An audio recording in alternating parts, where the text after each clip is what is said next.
Hello and welcome to my tidbits for this Friday. I wanted to share a little something that has come up over time, and I just wanted to kind of focus on how that can impact a house that you may be interested in and what price you want to offer on it. So as an example, we bought our house about 10 years ago. I became a realtor about 5 years ago. So when we bought our house, we had bought and sold numerous houses in the past. We felt like we were very knowledgeable buyers and that we had done some due diligence, and we felt like we knew what we were talking about, and we purchased the home at a good price compared to what has happened to the housing market recently. So we're not upset about that. The listing agent put it into MLS as a 3-bedroom. When you walked around the house, it looked like a 3-bedroom.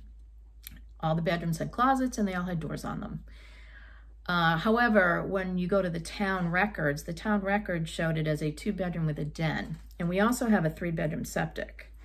So with the 3-bedroom septic, we had to review the Title V, which we did. It said 3 bedrooms. The house appeared to be 3 bedrooms. The listing agent has it at 3 bedrooms, but the town did not.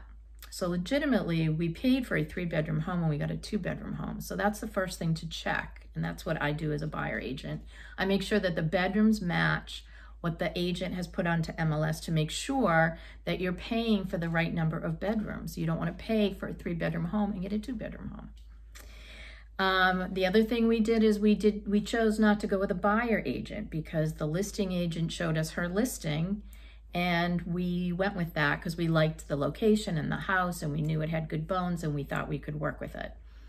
Again, a buyer agent would have done the due diligence for us had we been aware of that. And we would have at least gone into the deal knowing what we were getting from all of that.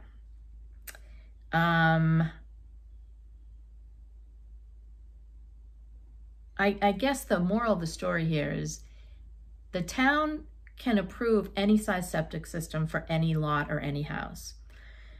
If you don't want to get it pumped as often, you can get a very large system put in. It's just a bigger tank. So for a smaller, 2 to 3 bedroom, you have a 1,000-gallon tank. Anything bigger, you generally have a 1,500-gallon tank.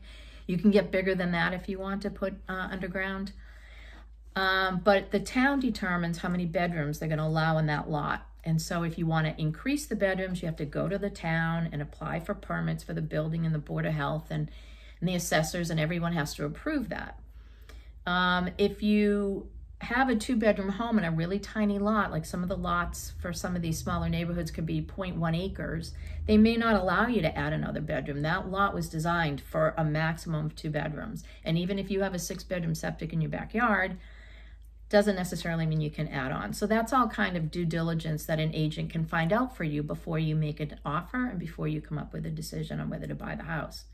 So rule number 1, get a really good buyer agent who's going to do that for you, and make sure that you're questioning and asking and ensuring that all that information is correct. If that's important to you, if you need to know that it's definitely a 3-bedroom and that's what you want to pay for, then make sure that all of the other items match. Make sure the septic is at least 3-bedroom. Make sure the town recognizes at least 3 bedrooms. Just my little bit of tidbit information for the week. Have a great week, everybody.